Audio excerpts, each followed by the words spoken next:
So what's going on, guys? My name's Chopper, and welcome everybody to the video today. It's going to be the long-awaited PUBG Ultimate Settings Guide. Now, a lot of people have been requesting to see not only my settings, but what I recommend for basically every platform in PUBG and how these principles should carry over. So what I've went and done is made a guide that should be applicable to whatever you play PUBG on, and all of the principles that are discussed in this video should be something that you can take advantage of. And if you guys end up enjoying today's video, this was a very highly requested one, so I would absolutely appreciate if you guys could destroy the like button right now. I'd really appreciate a thumbs up if this does help you out in any way whatsoever. And of course, if you are brand new to the channel, make sure to go ahead and subscribe, as we're very, very close to 250,000. And if you haven't already followed me on Twitch, I'm streaming every single day over there. If you would like to catch me live and hang out with me for a bit, then make sure you click the link in the description, follow my Twitch channel, and I'll see you over there tonight and basically every other night too. But guys, that stuff being said and out of the way, let's get into the video. Okay guys, here we go. The Ultimate Settings Guide to PUBG. Now, I'm going to be showing you this through the PC menu because this has the most amount of options on it, and basically all of the principles that are applicable to other platforms should be regarded in this, but this has all of the most customizable stuff, we'll say. So I'm going to go through all of the relevant things and explain why I chose the things I did. So to begin off here with my display mode, I'm going to keep my game in full screen. I always recommend you do this just in general, unless you're streaming or recording. The problem is if you're not running full screen and if you're in borderless or windowed, some people have reported some, kind of FPS drops or performance dips, and to avoid that stuff, I always recommend full screen. That's just kind of a no-brainer. Unless you're streaming or recording and you're having problems, then maybe consider one of the other options. Now, with the resolution, I have mine in 2560 by 1440. It's a pretty decently high res. Now, the other default option that you're probably going to have is 1920 by 1080. This is what most people play in, but if your monitor supports it, you can play in this. Some people even prefer just this because of the way it looks. But what you can also do is stretch your res and try some of these other options and even play with your monitor settings. Now, honestly, a lot of pros do play with a stretched resolution and they swear by it. However, I don't really think it matters a whole lot, and I think it's more or less just a placebo effect. So stretch res to me is not really super important on this game, but if you feel like you need it, then go ahead and run it. But I run with the regular resolution, and I do just fine. Now, all of this stuff down here, your lobby and in-game FPS cap, you want to keep those on unlimited. Basically, this is for every platform. You want to keep your frames as much as you physically can. As much as whatever platform you can handle, have your FPS as high as possible. I think that's a no-brainer as well. Now, your brightness. I don't recommend you change this at all unless in one particular scenario. The only reason you should adjust your brightness is if you're having trouble seeing through fog. And what you can do for that, if you're not being able to see, let's say the fog comes through on Erangel or something, you can drop your brightness all the way to 0, and you're still going to be, I'll show you right now, you're still going to be able to see your game. Like, it's not like there's no brightness, but it is a little darker. And so what that's going to do is make the fog a little bit easier to see through. But aside from that, I recommend you keep it on default. I wouldn't really change this one too much, but yeah. This is new. There's a universal brightness for all maps. If you disable this, what you actually see is you can change the individual brightness for maps. Now, again, if you're having trouble seeing on one particular region on a map or just something in general, then you can basically adjust this to your liking. However, brightness, I recommend you keep universal all around it. You'll play less tricks on your eyes that way, and I think it's probably just the way to go. Now, this is where we get into a lot of the visual stuff where a lot of people have questions. Now, your first-person camera field of view. A lot of people ask me questions about this. What should my FOV be on? Now, first of all, before I explain what you should have it on, let me explain what it is. Now, your field of view is obviously like how much you see peripherally. The higher this number is, the more you see in your peripherals. And so I'll put this up to 103 and I'll show you. This is the max.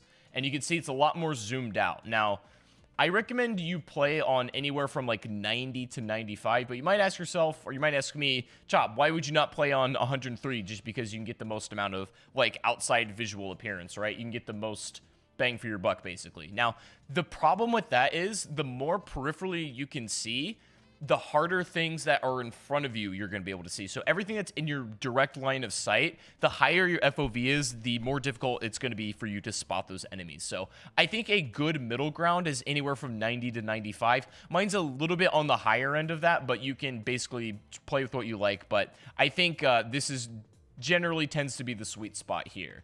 Now, with your graphics quality, I have mine all over the place, so it should be on custom. But basically, for your graphics quality, this goes for all platforms as well. If you don't care about how your game looks and you just want the best settings as far as like performance and basically give you the most in-game advantage, then that's what I have mine set up for. But if you want to run just a beautiful game, obviously keep everything as high as possible. However, you might get some FPS drops and it might not perform as well. But here's what I have. So anti-aliasing, I have mine completely on ultra, because what this does, if you have this low, it's going to cause like a shimmering effect on some of these gates. I don't know if I can show you from this example.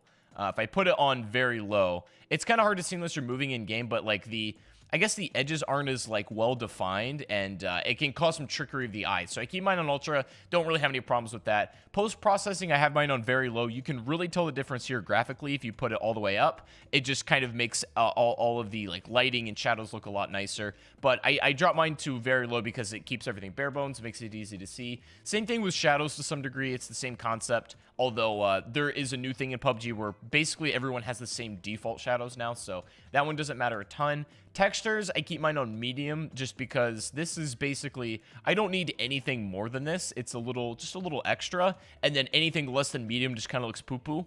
So this seems to be the sweet spot for that as well. Effects, I have mine on ultra just because this doesn't take away any performance whatsoever, and the water looks absolutely insane on ultra. It looks terrible on very low.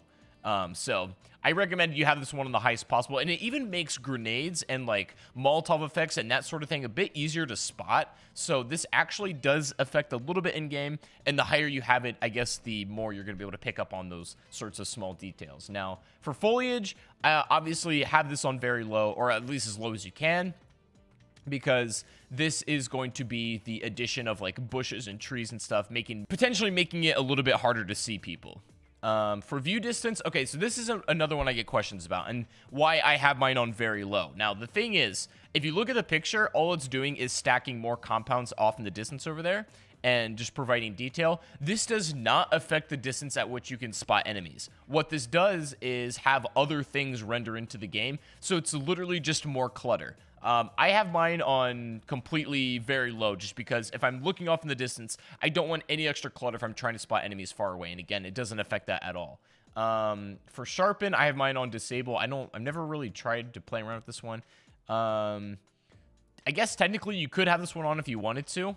It does like sharpen the image a little bit. I don't know at the cost of any performance, but yeah. VSync and motion blur I have disabled unless you absolutely need those. Motion blur is a big one because a lot of games come with this enabled, and a lot of people don't have it disabled. It looks very cinematic, and it looks good for trailers and, you know, gameplay and stuff. But as far as you can see in this example, just it completely blurs all of the effect. Yeah, I wouldn't have motion blur on at all. It's not a good option. Okay, so for your sounds, this one's going to be pretty quick. My master volume is just disabled right now because I'm recording this video, but I have that all the way up, and then I have my my external headphones balanced in a way where I can hear my game pretty loudly, as I want to pick up on a lot of those subtle sounds like footsteps and whatnot. Your UI volume doesn't really matter. Gameplay volume, obviously, you want to have up. And then HRTF is the hot button issue here, because this is basically like going to be a supplemental to your 3D audio picking up on gunshots. I have mine disabled because when you enable it, I think it makes gunshots a lot louder, and so it kind of like it almost muffles the direction that it's coming from. It's kind of hard to explain, but you can play around with this one if you're so curious about it. I keep mine disabled just because I just perform better without it, and I think I don't know, I'm just more used to it, I think. But you can turn this on if you like and try it, see if you're into it. And some people do prefer it, however, just not really my thing. Okay, so for your controls, this is where things get interesting for every platform. Now, this is going to be different for everybody, but I'm going to explain what my settings are and why. Now, obviously, this is on PC, so my mouse currently is an 800 DPI, and my sensitivity in-game right here is a 50. Now, I play on the higher end of sensitivities for most players. It's not the highest thing ever that anyone's ever seen, but it's definitely a lot higher than the average player. A lot of people will play at 800 DPI, then maybe 25 sensitivity in game, or 10, or 15 or something like that. But I play on 50 with 800 DPI because I guess my philosophy that I recommend is play on the highest sensitivity that you can realistically control, because it's going to give you an incredible amount of flexibility. Of course, the more you kick up your sensitivity, you might sacrifice a little bit of aim and accuracy for, but in my opinion, a lot of that it's worth it for the flexibility, the snap movement, and then the flicks that you can get. Now, this even goes for playing on a controller as well, because this goes for literally anything. Having your sensitivity as high as you can realistically manage it is probably a good idea. You might sacrifice a little bit of aim and accuracy for having a higher sense, but in my opinion, the flexibility and the kind of flicks that it gives you is well worth it. So I play 800 DPI with a 50 sensitivity. I don't mess with any of the kind of like extra stuff here with aim and ADS. I don't change those. I feel like that'll confuse your brain a little bit, and I don't recommend, and even like especially for the scope sensitivity. So a lot of people ask me, do I mess with these at all? Do I have different senses for different magnifications? The quick answer is no, but the long answer is you can change these. If you're struggling with an 8x, you could kind of jump that down a little bit. Same thing with the 6 times. Anything above the 4, I recommend you keep on default, especially with whatever your general sensitivity is up here. But if you really feel like you're having a hard time with the high-powered scopes, you can kick those down a little bit. But no, I actually keep everything on normal because I don't want to confuse my brain that way. And once you learn a muscle memory with kind of these scopes, then you don't really forget it. So I keep all of those the same. For my input method, this is where also kind of some important stuff is here. I have my crouch on hold because I like to be able to kind of pop up and down with that. Some people have that on toggle because they want to be able to get down and then do other actions while they're crouched. So I have mine on hold. Do what you're comfortable with, but I think this is probably the better option for experienced players. For prone, I actually have mine on toggle for the same reason I just explained. Crouches so I can do other actions while I'm down here, and then I can just hit the key again and pop back up. That one, I don't know why you'd have your prone on hold, but do what you like, but I have mine on toggle. Walk is obviously on hold, so sprint. Free look is on hold. Holding breath is on hold as well. However, I've seen people play around with toggle, but the problem with that is you can't release it whenever you like to, really. It's a little bit more difficult to do so. Canted sights, keep on toggle because you can't really hold for that unless you rebind it. For peeking, I have it on hold. That's pretty crucial for me in my playstyle with my current key bindings. This is going to depend a lot on how you peek. If it's something that you do with one animation or with one like button press, then you might want to have it on toggle, but I have mine on hold just because that's what I've gotten used to. Depending on your layout for your controls, you might want to keep this on either, there's double tap as well, which I don't recommend. This is probably the setting that's not a go-to. Either hold or toggle is the call for this. For my map, I have on toggle, so just to hit that, and then ADS and aim are both on hold. Okay, so we got that there. For key bindings, this is where we got some good stuff in here. So pretty much all of the standard movement in here, I haven't really changed anything. Now, one thing, I did separate my vault and jump.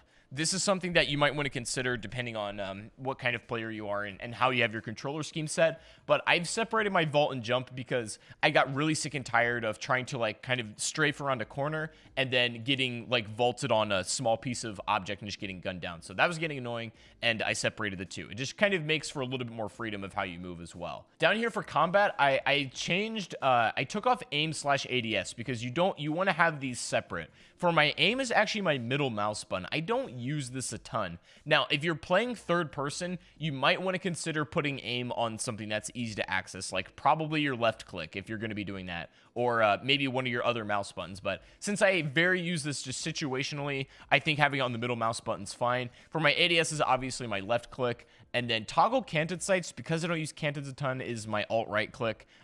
If you feel like you need canteds more, you can change this and then put this on a different key to make it a little bit more easy to access, but that's kind of your prerogative. All of this stuff down here is pretty self-explanatory. That's on scroll wheel, all of my number keys. I have my cycle fire mode on B still. That's been the default just to change fire mode. That's pretty easy. My P keys are still Q and E. Some people have actually put these on their mouse buttons. I've never tried that. I've never felt like I needed to. But if you're having trouble like using your peaks and still maintaining like aim and firing and all that, consider rebinding these to anything else you like if you're having trouble. Holstering weapons I have on Y, and then for nades, I should probably have this binded to something, but I always have frags if they're in my inventory like on hand to begin with, and then I just have like them on my throwable key right here on 5. So this isn't really something I feel like I need. Now I do have smoke grenades on I because unlike frag grenades that aren't always in my slot, if I need to quickly reach for a smoke, maybe to res a teammate, then I have that on I, and then I can just quickly get that out there as well. Everything else doesn't really matter here. Radio message wheel is on F3. Don't really care about that. My zooming in is on my scroll wheel as well, and then my zeroing is on my page up and page down. Because I don't really use this a lot, I have it so far away in my keyboard. However, if you like to use the zeroing feature, put it closer on access to you. Wherever you like, but make sure it's one of those buttons that isn't necessary all the time, but you can still get to in a distant reach. For everything else, my hold breath is left shift. That's pretty self-explanatory as well. Cooking grenade is on R. I think that's the default. Now, for my my meds here, this is what's interesting. There's only 2 that I really recommend you have. Actually, maybe 3. So I have bandage on 9 because like I don't really need a hotkey bandage. I can just kind of pull that up and get that quickly. First aid, however, and my boost item. These are the important ones. Medkit, not so much because you're not going to use this a ton. But first aid and boost item, I have both on my mouse buttons because I can quickly hit those without even having to change anything on my keyboard or anywhere else. And so these are very, very easy to access because first aids you're going to probably use the most often instead of bandages. And then boost items will literally pull from anything from adrenaline to painkillers to energy. So basically having those 2 on hand is a very good idea. Now for vehicles, everything's pretty much the same here. I don't think I've changed anything inside of the vehicle itself, except for vehicle seats. The only thing I changed in vehicle seats is driver's seat is on Q and move to seat 2 is on E. 3 and 4, I don't really have to switch to too much, and then even you have up to seat 10. I think these are for the boats or whatever, but yeah, really just realistically, the vehicle and driver seats are the ones that I have on quick access, so I can kind of swap between those 2. And then swimming, this is the same. Anything in the UI that I've changed, I don't believe so. You can change your scroll wheel for your throwable items. You can put that on G if you like. You can basically put that anywhere. However, I still think it's faster just to tab up and then quickly change through your menu on that. So I wouldn't really change anything there. Emotes, that doesn't really matter. Sound, that's all. That's just for talking in chat. And then this is all like spectator cam down here, so we don't need to worry about this stuff. And then for gameplay, this is kind of like the final big thing here. Now, I have inventory character render on. This basically lets you see yourself in your menu. Colorblind mode. This is the big setting a lot of people have questions on. So you might notice in my gameplays, my blue zone is blue, but my red zone is yellow. And the blood in my game and also the smoke from the care package is also blue. I have mine on Protanopia. Now, you can do normal, which is the obviously default for PUBG. There's Deuteranopia, which I believe is... I think the blood is like, it's like a cherry pink, and it looks kind of nice, honestly. I'll explain why you should change these in a minute, but that one looks kind of cool. I like Protanopia a lot, and then there's Tritanopia. This makes the zone green, and then makes your red zone pink, and then the blood for this is like orange or something. So basically, the reason why I have mine on here is because the very bright blue that you get when you hit somebody is very easy to detect. And so is the smoke from the crate. That it's just like those bright blues are very easy to pick up on. But also Protanopia and Deuteranopia are the easiest ones to see, I think. So if you're going to go with a colorblind setting, I'd recommend either of these 2. Maybe even Tritanopia, but that one's my least preferred one.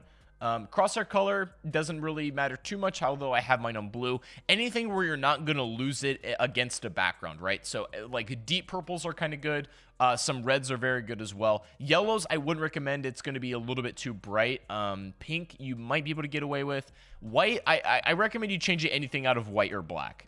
Just any of those actually, white will be fine, but anything that's a bright color that you're losing against a background, especially like gray and stuff, is going to be a no-go. Okay, so the kill feed type, this is one that I think is a little bit important. I have mine on graphic instead of words because it takes up a little bit more space this way, and I think there's just kind of a lot going on there, so I like to just have the icons of the weapons there. It's more clean if you can pick up on a particular weapon, see the picture, be like, hey, that's an AWM at it off in the distance and X amount of player hasn't. You know what I mean? So I might on graphic just because I think it's a little less cluttery. I like the way it looks. Also, kill feed limit. Have this low because it's going to take up a lot of clutter on your screen. You don't need to have this on anything crazy. Hide nicknames in the kill feed. I think that's just for streamers. This is for a lot of third-person stuff. This is going to be out of my area of expertise because I don't play third person a ton. But what I do recommend is have free look interpolation off. Because actually, I'll show you what this does really quickly. I'll show you an example of this really quick. So obviously when you're free looking, you're still running in this direction, but you're looking either left or right. Now, when you snap back to looking straight, when you have it on, it kind of does like one of these numbers where you look like this. And it kind of, you know, you turn your head back, but when you have it off, you snap back. So like you see what I mean? As soon as I let go of the button, you snap back. And I think like this is good because if I need to like peek someone right here, I can do that and then just be right back to where I am. Doesn't matter a ton, but I think it's a little nicer for my purposes. They say that this can cause client performance, but I don't think it does. For most people, that won't be an issue at all. But guys, that is going to be the ultimate settings guide to PUBG. I really hope you guys did enjoy this, and hopefully this made sense of explaining everything. If you guys enjoyed today's video, then please make sure to go ahead and drop a thumbs up on the video. Subscribe if you are brand new, of course, and definitely make sure you go follow me on Twitch, where you can catch me live every single day. The link to that will be down below in the description. But I hope you guys have a great rest of your day, and I'll see you all on the next one. Take it easy, and peace out.